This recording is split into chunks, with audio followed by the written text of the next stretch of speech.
오늘은 이제 마르다와 마리아가 표상하는 것이라는 제목으로 What Martha and Maria Represent, 그 제목을 가지고 우리가 한번 말씀을 나눕니다. 여러분, 아마 여러분 말씀은 여러분이 굉장히 익숙한 말씀일 거예요. 그러나 이 말씀 속에서 주님이 표적으로 숨겨놓은 주님의 참 의미를 깨닫지 못한다면은 우리가 편안하게 성경을 읽었을지 모르겠지만은 주님의 표적을 놓쳐서는 안 됩니다. 그래서 오늘 제목은 마르다와 마리아가 표상하는 것이라는 제목으로 우리 말씀을 나눕니다. 누가복음 10장 38절 42절을 제가 여러분에게 봉독해 드리겠습니다. 그들이 길 갈 때 예수께서 한 마을에 들어가심에 마르다라 이름하는 한 여자가 자기 집으로 영접하더라. 그에게 마리아라 하는 동생이 있어 주의 발치에 앉아 그의 말씀을 듣더니 마르다는 준비하는 일이 많아 마음이 분주한지라. 예수께서 나아가 이르되 주여, 내 동생이 나 혼자 일하게 두는 것을 생각하지 아니하시나이까. 그를 명하사 나를 도와주라 하소서. 주께서 대답하여 이르시되 마르다야 마르다야, 내가 많은 일로 염려하고 근심하나 몇 가지만 하든지 혹은 한 가지만이라도 족하니라. 마리아는 이 좋은 편을 택하였으니 빼앗기지 아니하리라 하시니라. 여러분, 오늘 말씀을 들어가기 전에 한번 이 세 가지를 통해서 세 가지의 공통점을 한번 생각해보고 말씀 한번 들어가기를 원합니다. 먼저는 여러분, 회오리 바람 있죠? 수많은 집과 수많은 차와 수많은 것들 날려버리는 회오리 바람의 이 외곽과 그 중심부, 그리고 바다의 표면과 바다 깊은 속, 그리고 이제 성막에도 바깥들이 있고 성소가 있고 지성소가 있습니다. 이 세 가지의 여러분 공통점이 여러분 안에서 좀 생각이 날 줄 믿습니다. 이 누가복음 10장 38절에서 42절에 나오는 이 한촌, 이 한 마을은 베다니입니다. 우리 교회 이름이 워싱턴 베다니 교회입니다. 베다니란 저 단어 헬라어는 베다니아인데 저 뜻이 어떤 뜻을 갖고 있냐면은 가난하고 고통받는 자들의 집을 뜻합니다.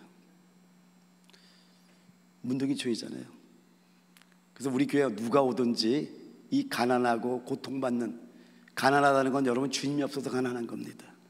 그런 분들이 회복되는 축복이 있을 줄 믿습니다.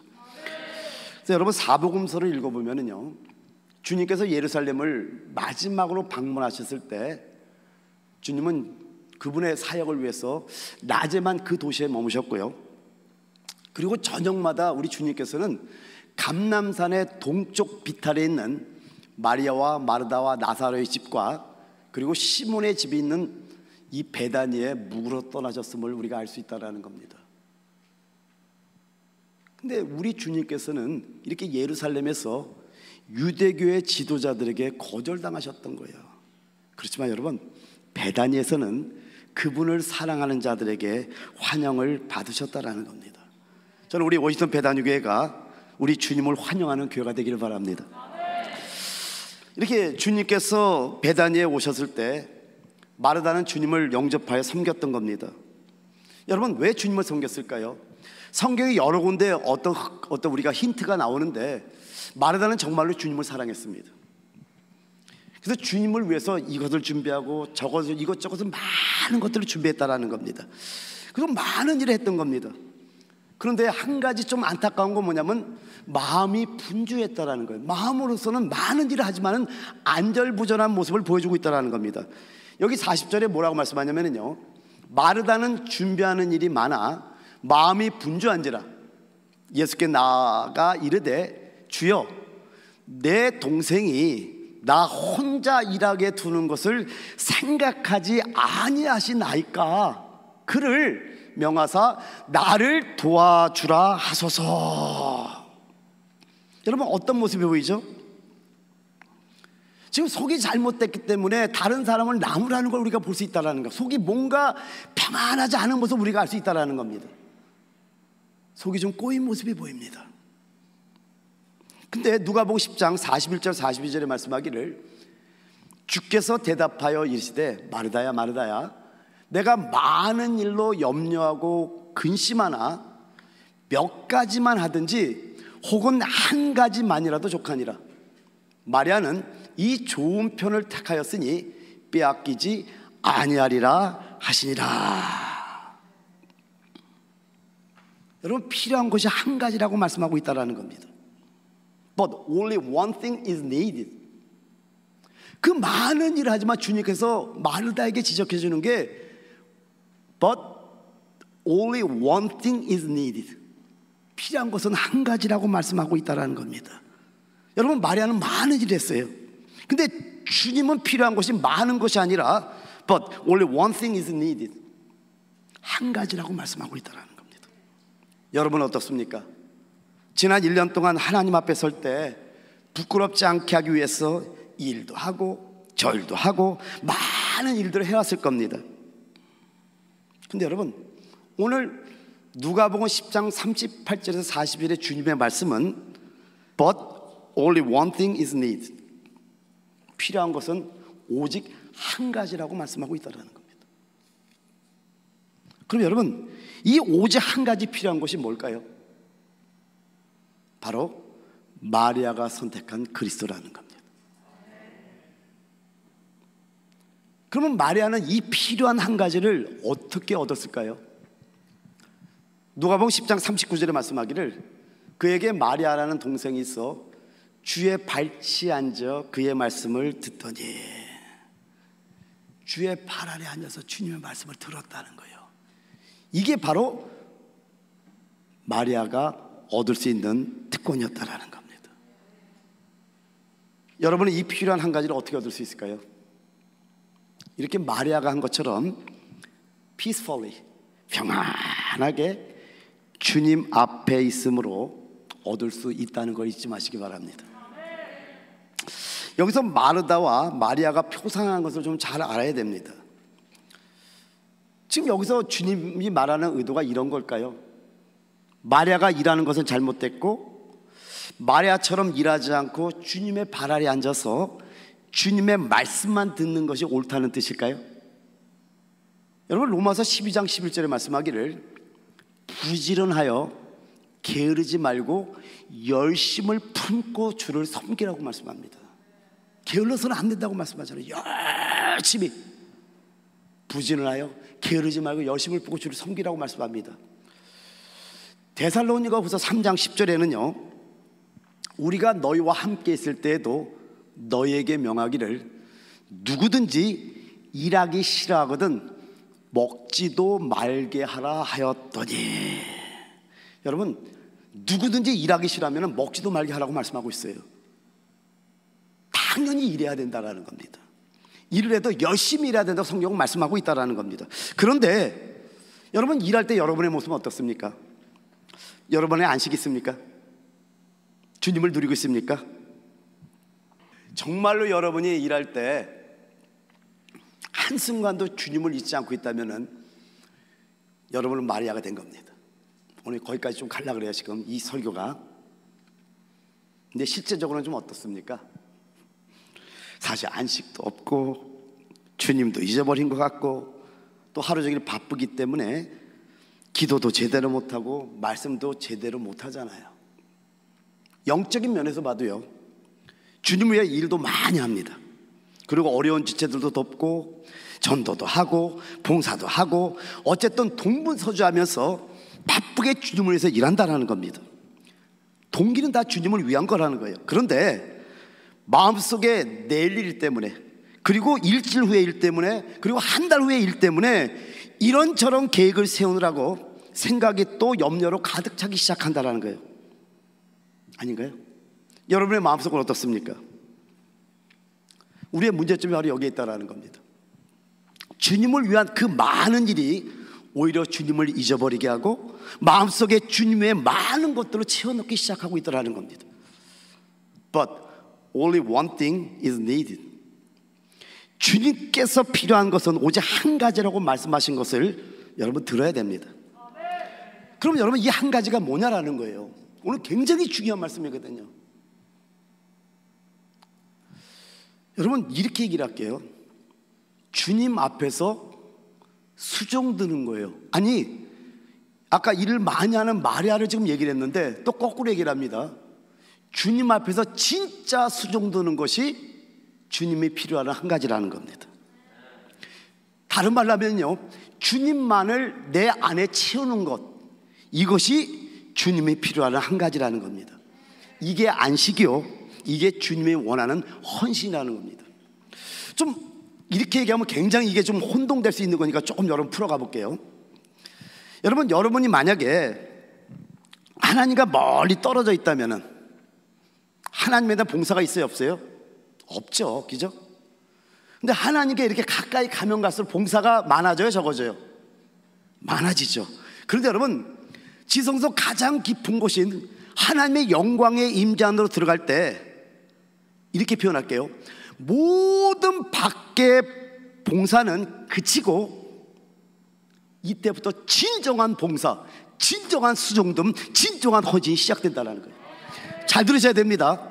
봉사가 그친다라는 게 여러분이 오해를 하기 때문에 하나님과 멀리 떨어져 있으면 하나님에 대한 봉사가 적을 수밖에 없죠, 그죠? 근데 주님께 가까이 가면 여러분 바깥들을 한번 봐봐요. 막 사람들이 웅성웅성하고 짐승들을 잡고 제단에 불태우고 뭐 물 날리고 수많은 일들 봉사가 많잖아요.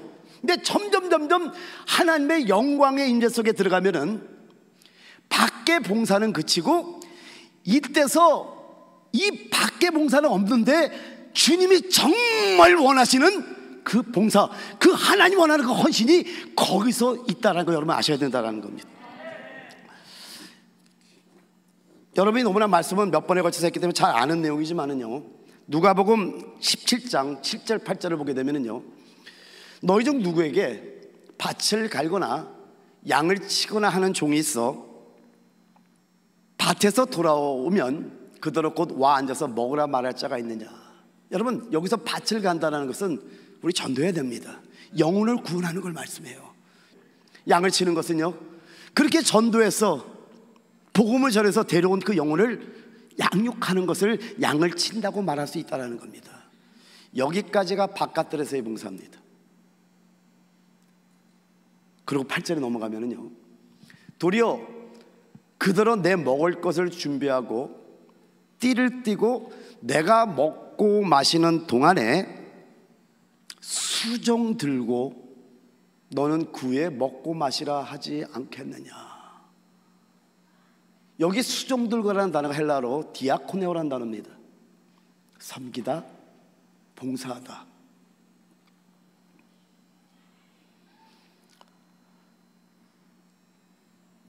바깥들에서 봉사가 아니라 지성소 안에 들어와서 다시 주님께서 먹고 마시게 하면서 디아코네오, 이 섬기는 거, 이렇게 봉사한다는 게 도대체 뭐냐라는 거예요.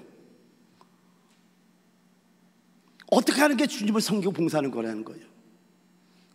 여러분, 어떻게 하는 게 주님께 대해 참된 헌신일까요? 여기 섬김이 있었잖아요. 봉사가 있었잖아요. 양을 치고 밭을 갈고. 그런데 다시 주인에게, 지성소 가장 깊은 곳에서 우리 아버지에게 먹고 마시게 하면서 다시 수종들어야 한다는 그 수종, 그 참된 헌신, 참된 봉사는 도대체 뭐냐라는 겁니다. 여러분, 헌신이라는 단어가 히브리어로 말레라는 단어입니다. 말레. 채우다, 가득 채우다. 이제 레기 여러분 8장을 여러분에게 읽어드리면 금방 알겠지만은 이 손을 충만케 하다는 뜻이에요. 여러분이 생각하는 그 헌신이 아니라 성경에서 말하는 헌신은 여러분이 비었던 손을 가득 채우는 것이 헌신이라고 성경은 정의해주고 있다는 겁니다. 여러분, 레위기 8장은 어떤 내용이 나냐면 1절부터 36절까지 내용을 보면은 아론과 그의 아들들의 헌신에 대한 내용이 나오는 것이 레위기 8장입니다. 근데 여러분, 레위기 8장을 보게 이 순서가 어떻게 되냐면은요, 제일 먼저 속죄제가 나옵니다. 그 다음에 번제가 나옵니다. 그 다음에 22절 이하에 보면은요, 위임식 제사가 나옵니다. 위임식이 나와요. 위임식이도 위임식 제사라는 단어도 밀루라는 단어도 말에 헌신하는 단어 같은 단어예요. 그럼 보세요.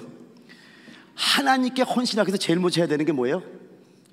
속죄제, 죄를 해결해야 돼요. 이 말은 뭐냐? 구원받아야 된다는 거예요.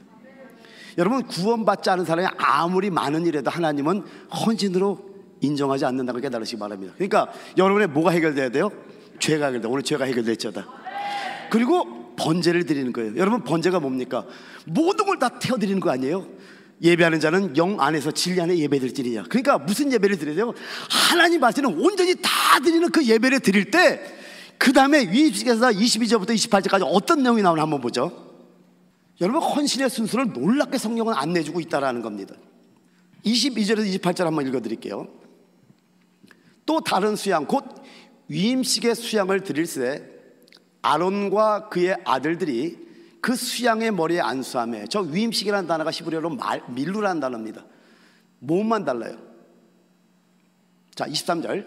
모세가 잡고 그 피를 가져다가 아론의 오른쪽 깃뿌리와 그의 오른쪽 손 엄지가락과 그의 오른쪽 엄지 발가락에 바르고 아론의 아들들을 데려다가 모세가 그 오른쪽 깃뿌리와 오른쪽 엄지 손가락과 그들의 발에 오른쪽 엄지 발가락에 그 피를 바르고, 또 모세가 그 피를 제단 사방에 뿌리고, 그가 또 그 기름과 기름진 꼬리와 내장이 덮인 모든 기름과 간 꺼풀과 두 콩팥과 그 기름과 오른쪽 뒷다리를 떼어내고 여호와 무교병 광줄에서 무교병 한 개와 기름 섞은 떡 한 개와 전병 한 개를 가져다가 그 기름 위에와 오른쪽 뒷다리 위에 놓아 그 전부를 아론의 손과 그의 아들들의 손에 두어 여호와 앞에 흔들어 요제를 삼게 하고, 모세가 그것을 그들의 손에서 가져다가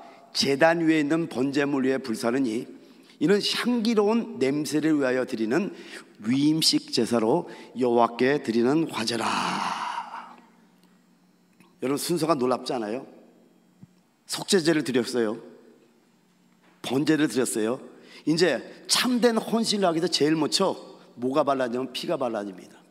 여러분, 하나님께 온전한 예배, 살아있는 예배를 드리면은 여러분에게 피가 발라지는 걸 깨달으시기 바랍니다. 근데 여러분, 피가 발라지는데 피가 발라지는 순서가 어떻게 되죠? 먼저 귀에 발라지고요, 그리고 손에 발라지고 발에 발라지고 있다는 겁니다. 왜 그럴까요? 왜 제일 먼저 귀가 발라질까요? 듣는 것이 중요하다는 겁니다. 여러분, 놀랍게 여러분이 살아있는 제사를 드리면은요, 정말 하나님 받은 제사를 드리면 여러분의 귀가 바뀌기 시작합니다. 왜 귀부터 피가 발라야 되냐면 듣는 것이 너무나 중요하다. 왜요? 여러분 들음으로 구원받았잖아요. 이제는 여러분이 들음으로 생명 양식을 공급받고 양육되고 있잖아요. 근데 여러분, 또한 잘못 들으면은요, 손상 당할 수도 있고요, 죽을 수도 있다라는 겁니다. 우리가 들은 것 때문에 다른 이들에게 악한 일을 행할 수 있다라는 겁니다. 여러분, 듣는 문제는 너무나 중요하다는 거예요. 그래서 여러분, 이 구절을 잘 보시기 바랍니다. 디모데후서 4장 3절에 말씀하기를 때가 이르니 for the time will come, 이제 곧 주님 오실 때가 됐다니까요. 때가 이르니 사람이 바른 교훈을 받지 않으며 귀가 가려서 자기의 사욕을 따를 스승을 많이 두고 라고 말씀합니다. 혹시 여러분 아닙니까? 자기가 듣고 싶고만 듣는 거예요. 잘못 듣는 게 얼마나 무서운지 여러분 아셔야 된다는 겁니다. 따라서 모든 것의 근원인 이 귀, 우리의 듣는 것부터 피를 바르는 거예요. 피가 발라지면, 듣는 것이 해결되면요, 손은 일하는 걸 상징합니다. 여러분의 일하는 게 달라지고요, 여러분의 발은 여러분의 행함을 상징합니다. 가는 장소가 달라져요. 오늘 여러분 예배를 나온 여러분을 축복합니다. 여러분 스스로 예배를 찾아봤잖아요. 여러분 축복된 자들이, 왜요? 여러분이 귀에 피가 발라졌기 때문에 그렇다는 거. 할렐루야. 그래서 제일 먼저 왜 귀에 피가 발라져야 되느냐? 듣는 것이 얼마나 중요한 걸 여러분이 아셔야 된다는 거예요. 그래서 디모데후서 4장 3절처럼 나는 혹시 귀가 가려서 내 사욕을 따를 스승을 많이 두고 있는 거 아닌가? 내가 듣고 싶으면 듣는 자는 아닌가? 여러분 생각해보니 여러분에게 축원드립니다. 근데 여러분, 이 피가 발라진 다음에 굉장히 중요한 구절이 25절에서 27절까지 나오는데요, 그가 또 그 기름과 기름진 꼬리와 내장에 덮인 모든 기름과 간 껍질과 두 콩팥과 그 기름과 오른쪽 뒷다리를 떼는, 무슨 말이냐면 이게 전부 다 손에 올라갈 것들이에요.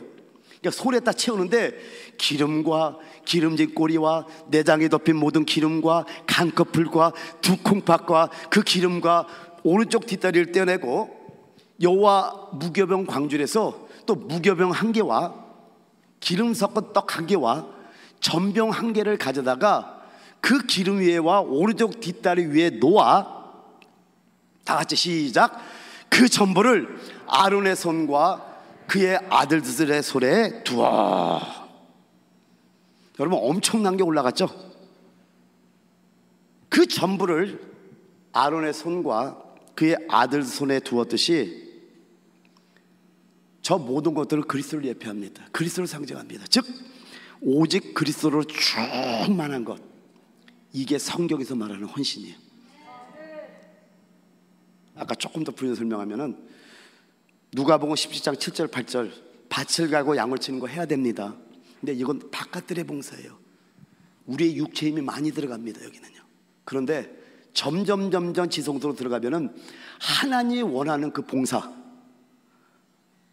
but only one thing is needed, 그 오직 한 가지 필요한 거, 그게 뭐냐?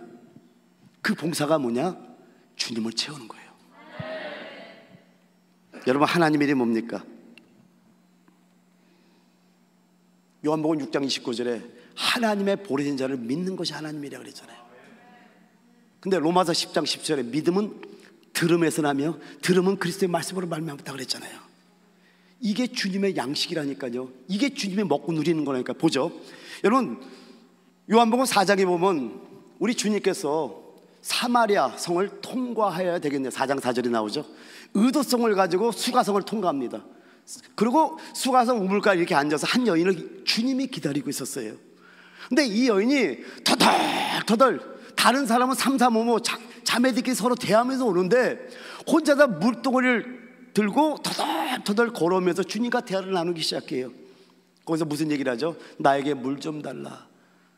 주님이 영원한 생명샘을 가르쳐 주겠어. 생명의 물로 얘기를 시작합니다. 그러다 갑자기 네 남편을 부르라. 그러니까 나는 남편이 없는데요. 그때 뭐라 그러죠? 네가 남편이 5이 있었으나 지금 있는 자는 네 남편이 아니니 네 말이 옳도다. 보니까 선지자로소이다. 이 여인이 놀라는 거예요. 그런데 이 여인이 뭘 깨닫냐면은 이분이 바로 메시아, 그들이 기다렸던 그리스도라는 걸 깨닫고 물동이를 버려두고 마을로 뛰어들어가서 복음을 증거하기 시작합니다. 그때 여기 보죠. 제자들이 점심을 사러 갔다 왔는데, 음식을 사러 갔다 왔는데 그들에게 하는 말이 뭐냐면 점심 먹으라는, 식사하시라는 주님에게 이르시되 내게는 너희가 알지 못하는 먹을 양식이 있느니라. 그 4장 33절에 뭐라고 말씀합니까? 예수께서 이르시되 나의 양식은 나를 보내신 이의 뜻을 행하며 그의 일을 온전히 이루는 이것이니라. 보세요, 주님이 배불렀잖아요. 만족했잖아요. 누가복음 17장 8절에 주인이 먹고 마시게 한다고 그랬죠. 근데 주님이 뭘로 먹는가 했더니 하나님의 형상을 잃어버렸던 이 여인이 주님을 만나고 주님으로 만족하고 채워졌을 때 그걸 보면서 말씀하는 게 나의 양식은 나를 보내신 내 뜻을 행하며 그의 일을 온전히 이루는 이것이니라. 만족했죠? 배부르시죠? 그러면 수종드는 게 뭐냐 이거예요. 보세요, 여러분, 바깥들의 봉사는 여기서부터 시작되는 거예요. 이 여인이 주님을 만나자마자 하나님의 형상 회복하고 이 여인에게도 주님이 채워졌잖아. 아멘. 그랬더니 이 채워진 기쁨을 가지고 달려가는 거야. 어디로? 수가성으로 가고 예수 믿으셔야 된다고, 내가 만난 메시아를 봐야 된다. 이게 바깥들의 봉사가 돼야 되는 거예요. 우리는 근데 이게 있습니까? 개념을 잘 잡아야 돼요. 이게 하나님이 원하는 수종드는 거예요. 우리 수정된다 그 말은 맞는데 뭐가 수정된지를 알아야 돼. 그러니까 구약에 봤더니 이 말레라는 헌신하다가 뭐냐면 비었던 손을 예수 그리스도로 가득 채우는 거, 이게 하나님 원하는 봉사라는 거예요. 이게 오직 필요한 한 가지. But only one thing is needed. 바로 필요한, 주님이 필요한 한 가지, 마리아가 택한 그리스도라는 거. 할렐루야. 그러니까 여러분, 진정한 봉사가 뭐예요? 그리스도로 채우는 거잖아요. 깨달은 분 마음에 이렇게 주님이 먹고 마실 때요, 우리 또한 먹고 마시게 되는 거예요. 이게 바로 우리에게 만족이 되고 양식이 되고 안식이 된다라는 겁니다. 할렐루야. 여러분, 모든 회오리 바람에는요 중심이 있습니다. 밖에 회오리 바람은요 무섭게 빨리 회전하지만은, 그래서 모든 것을 삼키듯이 다 끌어올리지만은 그 중심을 보면은요 아주 평온하고 조용합니다. 바다는 어떻습니까? 여러분, 바다의 표면을 보면요 막 그냥 파도가 치고 바람이 불고 할 때 보면은 그냥 파도가 높이 치고 바람이 그냥 매섭게 불어도요, 바다의 깊은 곳은요 조금도 움직이지 않고 매우 잔잔하다는 겁니다. 여러분, 성막도 마찬가지입니다. 바깥을 보면 정신이 없습니다. 사람들 서로 웅성웅성하고 물 날르고 뭐 짐승이 뭐 울부짖는 소리 들리고 휘장이 열렸다 닫혔다. 왜요? 밖에서 사람들이 들어왔다 하니까 휘장이 열렸다 닫혔다. 그냥 뭐 정신이 없습니다. 아주 요란합니다. 근데 여러분, 지성사는요 한 사람도 없습니다. 조용합니다. 그 지성사는 1년에 한 번 대제사장이 대속죄일 날 백성들의 죄를 다 해결하기 위해서 어린 양의 피를 가지고 들어올 때만이 휘장문이 열리지, 거기는 사람도 없고 움직임도 없고 조용하고 휘장은 전혀 움직이지 않는다라는 겁니다. 오늘 마르다와 마리아의 모습을 성마로 비교해 보면은요, 한번 이런 생각을 좀 해봤어요. 마리아의 바쁜 모습은 성전들의 모습과 같고요, 마리아의 주님 발 앞에 앉아서 말씀을 듣고 있는 모습은 지성소 가장 깊은 곳인 하나님의 영광의 임재 안에서 주님 앞에 앉아 주님으로 채우는 모습을 보여주고 있더라고요. 이게 주님이 원하는 주님을 수종드는 비밀입니다. 그러면은 중간 단계의 성소는 어떻습니까? 성소에 세 가지가 뭐가 있죠? 금등대가 있고 떡상이 있고 향단이 있습니다. 여러분, 금등대는 성령의 기름을 상징하고요, 떡상은 생명의 말씀을 상징하고, 향단은 성도의 기도를 상징한다면은, 아, 그렇구나, 말씀과 기도와 성령의 충만함이 지성소로 들어가는 통로가 되는 것이 아닌가, 이렇게 생각이 되더라고요. 여러분, 지금 누가복음 10장 38절에서 42절, 오늘은 조금만 얘기하고 오늘 서론 부분만 얘기하려고 제가 준비했어요. 그래서 다음 주에는 조금 더 들어갑니다. 그런데 이 38절에서 42절 전에 어떤 사건이 있냐면은 누가복음 10장 25절부터 30절 보면은요 선한 사마리아 사람 비유가 나옵니다. 여러분, 성경을 볼 때 이 저자의 의도를 좀 알아야 되는 게 뭐냐면, 제가 저자의 영을 만져야 된다 그러잖아요. 모든 성경은, 모든 예언은 성령의 감동하심을 입은 사람들이 하나님께 받아 말한 게 성경이잖아요. 그럼 어떤 저 배열을 할 때 누가라는 저자가 왜 저렇게 성경을 배열하는지 여러분 아셔야 된다는 겁니다. 근데 이 사건 전에 누가복음 10장 25절에서 30절을 봤더니 선한 사마리아 사람의 비유가 나온다는 거예요. 그리고 이어서 곧바로 38절에서 42절에 주님께서 베다니에서 마르다에 의해서 영접되시는 사건이 있다라는 겁니다. 여러분, 이 두 가지 사례가 연결되는 것은 의미가 있습니다. 한번 생각 잠깐만 하고 들어갑시다. 여러분, 선한 사마리아 사람의 비유는 뭘 뜻하고 마르다 마리아 사건은 뭘 뜻할까요? 연결해서 쓰고 있다라는 겁니다. 선한 사마리아 비유는요 우리 구원에 대해서 계시합니다. 우리가 구원받는 것이 선한 사마리아 사람으로 비유된 주님의 자비와 사랑을 인식함으로 구원받는 거예요. 그리고 구원받은 후에는요 곧바로 주님을 섬기는 자들이 되어야 된다는 거예요. 다른 말로 하면은요 구원받은 사람들은 주님을 섬기는 사람들이 되어야 된다는 겁니다. 그래서 우리가 구원받으려면 주님의 자비와 사랑을 인식해야 되고요, 그리고 주님을 섬기려면요, 주님의 갈망이 무엇인지, 주님의 원하심과 기뻐하시는 것이 무엇인지를 알아야 한다는 겁니다. 여러분, 우리가 주님을 섬길 때요, 우리의 관념이나 우리의 생각이나 우리의 이해에 따라 섬겨서는 안 되는 거예요. 그 대신에 주님의 갈망에 따라서, 주님의 원하심과 주님의 기뻐하심에 따라서 주님을 섬겨함을 지금 이 말씀을 통해서 계시해 주고 있다는 겁니다. 왠 줄 아세요? 이렇게 할 때 우리가 참된 안식을 누릴 수 있게 되는 거예요. 여러분을 여기까지 인도하려고 그래요. 제가 이러한 계시를 알게 되면은요, 우리는 아주 평안하고 안식하는 생활을 할 수 있게 되는 거예요. 이게 주님이 원하는 봉사입니다. 할렐루야.